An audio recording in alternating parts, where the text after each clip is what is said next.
Metro Talk. I'm Kent Shuffle. Thanks for being with us. Pat Gowan's here. Pat's one of the editors with the Post-Dispatch. Welcome, Pat. Hi, Kent. And Jim Schrader, the publisher of the Telegraph, is alongside as well. Welcome, Jim. Hi, guys. Jim, Governor Quinn delivered his budget address last week, called it one of the toughest budgets ever. He proposed closing tax loopholes. He proposed cutting $400 million in education funding. Your thoughts? Well, at least he admitted it's one of the toughest budgets ever. I don't know how to steal Sarah Palin's line of putting lipstick on a pig here, but there's not a whole lot good that Governor Quinn could say in this budget address, other than the obvious of the state is in a terrible hole that they don't know how to dig out from. As we've talked about on this show now for 8 years, 9 years. It's going to Makes it sound like an exciting show. Yeah, right. It's going to take a combination of spending cuts and new revenues to start to make a dent in what's gone on in the state and to get caught up with the backlog of bills, and then start to deal with the pension mess. It seems that General Assembly doesn't have the stomach to try to deal with both at the same time anyway, and they are not separate issues, but something's going to have to be done. I don't know which is more contentious, the potential for cutting expenses or the potential for new revenues, which means raising taxes. 2 years ago, the state had a 67% increase in the income tax, and that was going to put us on the road to digging out of our backlog of bills. It hasn't done it. We're still facing a backlog of about, I think, $8 billion in unpaid bills. The increase in income tax, surprise, did not generate the amount of money the state thought it was going to, and even though it did generate new revenue, we haven't really put a dent in that backlog of bills. Now, and not surprisingly, one of the largest cuts in expenses that the governor proposed was $400 million cut in education funding, which, why I say that's not a surprise, is that's probably that or Medicaid would be the most emotional areas to target. So that's going to alienate the most voters and potentially cause them to write or call their senators and their representatives. The state is in a deep, deep hole. You can't cut enough out of one area to really get something done, to really have an effect on this. Why I say the pension problem and the debt problem should be hand in hand is I think that 28% or 29% of the state's budget right now is going towards that pension obligation. So that's the problem that we're having. They should be hand in hand. We are going to have to cut expenses.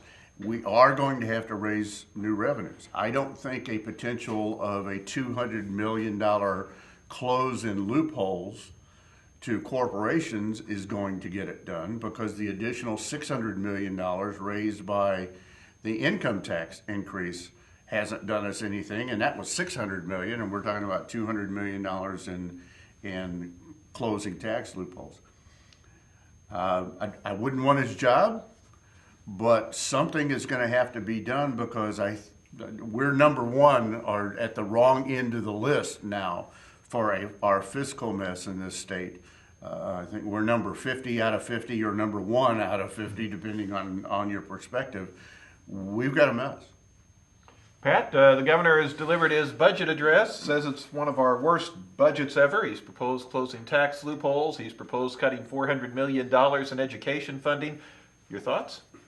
Well, right now, if you add the pension deficit, which is at about $97 or $98 billion, to the unpaid bills of the state, which is about $9 billion, you're getting $106, $107 billion, which is an interesting number because that is almost exactly 3 times the governor's proposed operating budget for the state of Illinois. In other words, if the state of Illinois spent nothing on operations, the main part of the state government, for 3 years, it would take that to catch up with the arrearage. That's sort of a measurement of how draconian this thing is. And yeah, there are going to have to be a lot of cuts. I think the income tax is going to almost certainly be made permanent. It was temporary, but I don't know that anyone ever regarded that as more than a wink and a nod when it happened. In fairness, I checked the other day, did a quick calculation. If I lived in Missouri, my income tax would still be higher than it is in Illinois with the increase. There are a lot of people complaining about that, but Illinois was a low income tax state for many years, and it was digging the hole during that process. That income tax increase probably should have come a lot sooner. There are many ways to look at the effect of this budget. Let's take schools for an example. The state of Illinois is already in arrears over $600 million, almost $700 million, I guess, to schools on money that was promised in the past that was not delivered.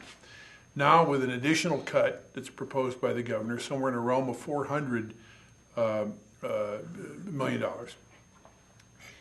you're talking about dropping the per pupil floor of spending by about $667 per student from what it had been in 2010. So higher costs, presumably, but less money per student based on the floors established by the state formula.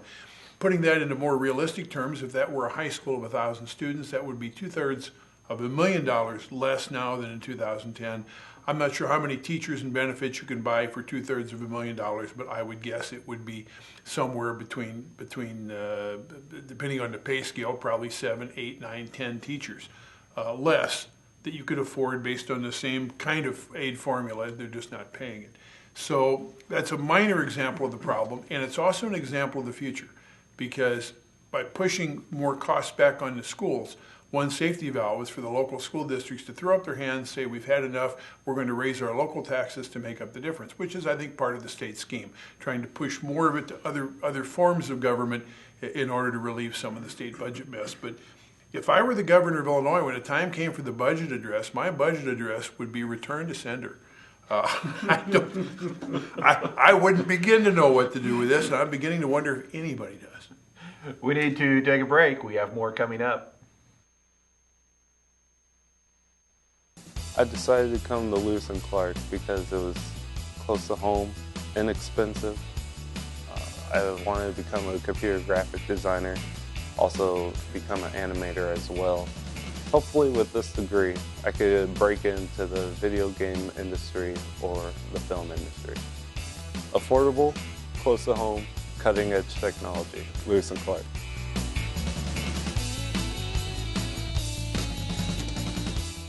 Hey, I'm Anderson Cooper. As a parent, you want to make sure that your child knows how to deal with bullying when they see it happening. And chances are they want to help, but they don't really know how. Well, teach them that the best thing to do is calmly walk away, find a teacher or other adult, and speak up. And do your part. Be that adult they can talk to and trust will listen. Join me to help stop bullying. Go to stopbullying.gov to find out more.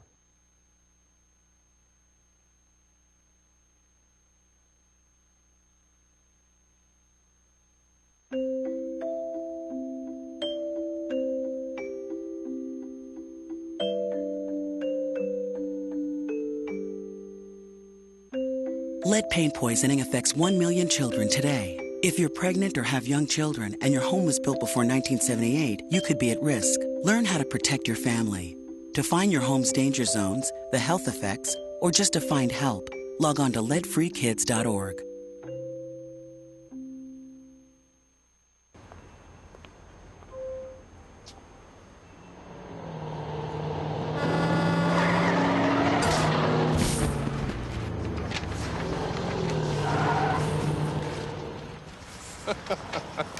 This can't be happening. This can't be happening. Of course it's not happening. Armored car. Listen, having money isn't about luck. Make your own coffee, save $1,000 a year. Feed me. Feed the pig. This is Metro Talk. I'm Kent Scheffel. Jim Schrader and Pat Gowan are here. Pat, on a test vote, the Illinois House has approved a cap on pension benefits. The plan would cap the salary that pension benefits are based on. It's the same matter as Social Security. That would currently have a cap of $113,000 a year. Is that a good move? Well, it's an interesting move. It's the only one of 3 test votes that passed the House. It just isn't really going very far as legislation yet. It's Speaker Mike Madigan testing the water to see what might fly and what won't. One thing he learned that won't fly by a resounding measure was a proposal that would have frozen cost of living increases for 10 years. That went down in flames. Another one that had a fiery end was a proposal that would have increased the contribution of state employees by 4% to their pension spread over the 2 years. That one went down in flames. The one that did pass and passed rather resoundingly essentially says we're only going to base a pension on a maximum salary, and the maximum salary has the amount $113,700. That's the amount of income right now that's taxable under Social Security. After that, you no longer pay a Social Security tax on your income. They've picked that as a benchmark. It's probably as good as any, I suppose, but they're saying you can make more than that, but you can't collect a pension based on more than that. That one passed. What's happening with these tests is presumably they're going to be put together in some way so that he can manage a bill that will pass when the time comes. I think the problems of the state are so great that realistically he wants a strong mandate when they pass something, and one way to test that mandate is to run a series of tests to see what all could be included in the bill and whether you can cobble together enough acceptable solutions to make a real difference and solve the pension problem, and whether they can do that in a way that's also palatable to the Senate is anybody's guess, but we're going to be seeing this for a while. To me, it's not an encouraging step overall toward getting this thing done by the end of the session. I mean, the legislature adjourns at the end of the spring. Spring just started. That's not a lot of time to tackle a problem with this depth, and I'm wondering whether it's going to be, whether we're going to leave this legislative session in the same shape where we entered it. I hope not. Jim, $113,000 a year pension cap, that was discussed in a test vote. That won approval in the Illinois House. Is that a good move? Well, test vote, fishing expedition, same thing. As Pat points out, he wants to see what kind of a stomach the General Assembly has here. That's the only one of the 3, and frankly would have the least effect of the 3 on the problem. It's something that I think many taxpayers can understand, because if they happen to be a taxpayer that's in a higher tax bracket, they know that their Social Security payments max out at $113, and that's all that they would ever potentially collect Social Security on. So what's good for the taxpayer would be good for pensioners. That still doesn't deal with the problem of multiple pensions, as many of the people that are collecting pensions are now. So I would suppose you could have the capability, in theory, of maxing out at 113 on one pension and then ending up with another job that pays 150 and maxing out at that as well. As I said, it's the weakest of the test votes that went out there would have the least dollar effect on the pension problem. But it's a fishing expedition. I think with all of the power that Mike Madigan has, he doesn't know how to fix this problem either, and probably long term doesn't have the real stomach for the problem either. He's been Speaker of the House 27 of the last 29 years, Pat, I think it is. Like that. So that would make him kind of a contributor to the problem, not necessarily somebody that's going to be long on solutions. The vote is meaningless. It's basically a glorified straw poll. How do you feel about this one? I guess it's 1 in the plus column and 3 in the negative. What does it mean that he does it this way, I wonder? Madigan, the iron-fisted speaker who would tell them how they were going to vote and then darn well enforce it with the money that he would funnel through to their campaigns. He really isn't leading in that sense, and maybe that's part of what amazes me about this is nobody seems to be leading exactly, or at least as a fellow my wife used to work for, he used to say, if you think you're leading and nobody's following, you're just taking a walk. And maybe Quinn's just taking a walk, and Madigan, who probably still has the iron fist, doesn't seem to want to use it here. He doesn't want to be out front in this, it seems to me. Is that the sense he... Well, that's exactly the sense that I have, and that's why I call it a fishing expedition. It's kind of a game being played here. It allows the speaker to say, I called for these basically informational votes trying to do something, but if you've been speaker 27 of 29 years, while the state was spiraling down into this abyss that we're in now, he was the guy that held that iron fist for 27 years. I would say that he's a contributor to the problem as much as anything, and this is just window dressing so he can say to his constituents, so he can say to the party, he can say to the General Assembly, look, I'm trying to do something. I'm the Speaker of the House, and I called for these votes. He's always been a master strategist, and there's never been doubt that no matter how Machiavellian his ways, he always knew where the end game was. And you don't feel like through this that he has an end game in mind. I can't imagine that he doesn't, but he certainly doesn't seem to be revealing it. And I don't have a very good grasp on why. I agree with you. He was there while this was happening. He's got to bear some of the blame. But I think the lack of leadership at this point doesn't necessarily explain to me the lack of leadership now. This would be the time where he could sort of almost reclaim himself. And I agree. There's a master plan somewhere in Michael Madigan's head. He doesn't do anything off the cuff. He doesn't decide to do something without thinking it out. And he knows what his end result is intended to be. We may not see it for a long time. We need to take a break. We have more coming up. I chose Lewis and Clark Community College because my dentist and my dental hygienist both highly recommended this school for the dental assisting program and dental hygiene program. And I feel completely prepared after going to just a couple semesters here. I feel like I know what I'm doing now. These great teachers, I feel like I can have one-on-one chances with them. So I feel completely prepared thanks to this college. Highly recommended, fantastic atmosphere, and great teachers. Lewis and Clark.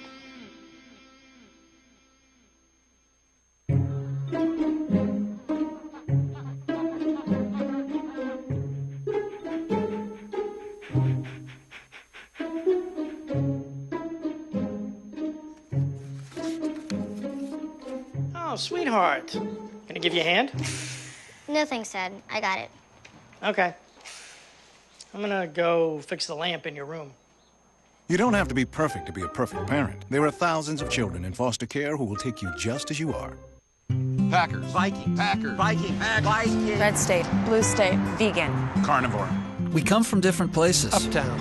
Downtown. Optimist. We come to different conclusions. Half empty. Half full. But when we live united, we create real, lasting change in the building blocks of life. The education, income, and health of our communities, our families, united. Even the person next to us. Live united. Real change won't happen without you.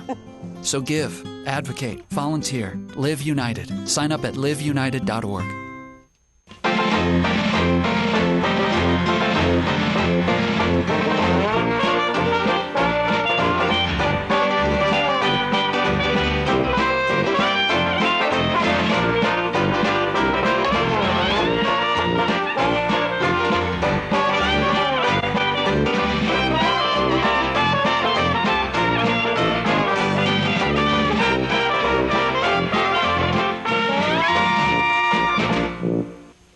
This is Metro Talk. I'm Kent Sheffel. I'm here with Jim Schrader and Pat Gowan. Jim, Representative Dwight Kay says he's opposed to banning cell phones while driving.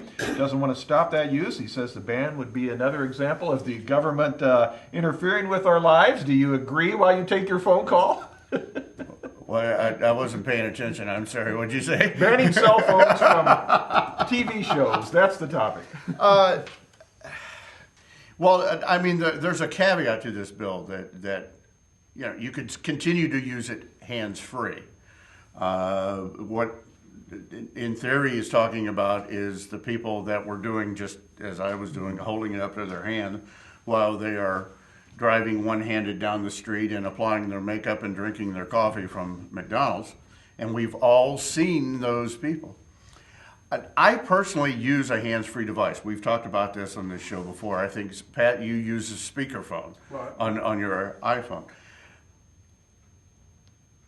I don't have a problem with it necessarily to require people to use hands-free. Again, I happen to do that, so that's not that big a deal to me.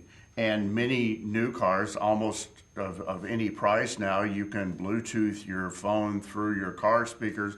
So it's not like you have to have it up to your ear. You don't have to drive one-handed anymore. All of that being said, however, I don't know how you legislate distracted driving. Cell phone use is just one more thing. But there are lots of things that go on now in driving an automobile that are distracted. It used to be reaching over for the radio knob, except that now radios don't have knobs anymore. They've got touch screens, which to me are more distracting than a radio knob, because then you're looking at this 8-inch screen. I saw a TV commercial last night for one of the new models, and this thing comes up and it looks like the desktop on your home computer. It's got buttons all over it for the weather and the audio system and the heat and air and all that good stuff. Are we going to legislate that too? I think this will be feel-good legislation. I think it will pass. Like anybody thinks that this is going to reduce the number of traffic accidents if you're not holding a phone this way. Instead, you're talking as you're driving down the road. But there's lots of distractions in driving that this bill can't and won't address. Pat, do we need to be banning cell phones while we drive? Representative Kay says he's opposed to banning the phones. I kind of understand where he's coming from. There are laws against swerving in and out of your lane, or laws against driving too fast, or laws against the end result of a lot of kinds of distracted driving. There are no specific laws in Illinois or anywhere else that I know of that say you can't read a book while you're driving, but I've seen people do it. Can't spread a map out over the steering wheel to read the map, but I've seen people do it. I've seen them shave. I've seen them rat their hair. I've seen them apply makeup. Pick some strange thing somebody can do physically can be done while driving. I believe I've seen someone do it. I drive a lot. Talking on the phone is just another one of these. If the symptom is that the car is no longer obviously in control, then that ought to be reckless driving or impaired driving or something, just like it would be if shaving were causing that. Or you can't possibly outlaw the whole array of things people might be doing. Now, is talking on a telephone worse than they are? I think the most dangerous time if you're making a call is when you're dialing the call. Unless now I've got a voice thing and that works pretty well. But if you're not doing that, can you dial a call with your hands before you use the hands-free option? I presume you may be able to. I don't know exactly how the law will be written, but that's pretty dangerous. Some of the experts who claim that driving on while talking on a cell phone is dangerous make the argument that it's not necessarily the physical act of holding the instrument that's the problem. It's the sort of vacancy of thought that occurs when you're having a conversation on the phone. I've never understood that, because I don't see why that's any different from talking to somebody in the seat next to me. Maybe we ought to prohibit conversation in a moving car too. I don't know. So some of what Dwight Kay says sort of resonates with me.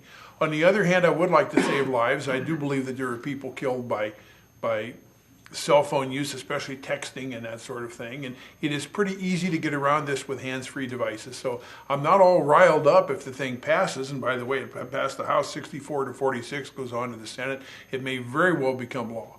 But I do have a flavor of what he's concerned about. Jim, Representative Jack Franks says we need to stop using schools as polling places. He says police stations, firehouses would all be safer alternatives. The Telegraph ran an editorial about this as well.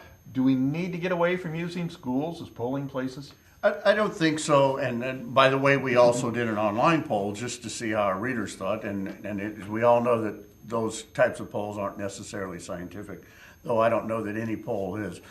Our readers agreed with us that it hasn't been a problem, that something could possibly always happen, but that this is kind of much ado about nothing. You get into smaller districts. If you take the schoolhouse out of it, you really get into problems with accessibility, you get into problems with parking, you get into problems with all kinds of things of where you would move the polling place to. If not the local school, then where? So I think it's kind of a reaction to what happened at Sandy Hook, though that was not held on an election day and had nothing to do with a polling place, whether or not there was ever one at that elementary school or not. I don't see a problem with it. I think this is something that we just, some representative kind of meddled into and decided that it might be an issue to bring up. I don't see the problem with it. Pat, Representative Jack Franks says we need to stop using schools as polling places. Is he correct? Should we get out of the schools when it comes to voting? I'm unaware of any big shootings in polling places. Usually the people who go to the polls are conscientious enough to vote, so they're probably not not in the front line of the kind of threats that we see in some public places, shooting sprees and those terrible things like that. On the other hand, I do understand the concern that as we're trying to harden our schools somewhat, some of them have areas we have to be buzzed in, you got to show an identification to get into the school, that sort of thing, and presumably they don't have a sufficient unsecured area to accommodate a polling place, therefore you've got to let people beyond. So maybe you need to hire a guard for the day to make sure they don't go beyond the room where the polling is or something, I don't know. It just seems like a melding of the most democratic process, taking votes and education. It seems like a healthy thing on its face. A lot of schools have ball games where you don't have to be buzzed in and so forth. You might pay $1 to get in a ball game. You might get into the ball game for free.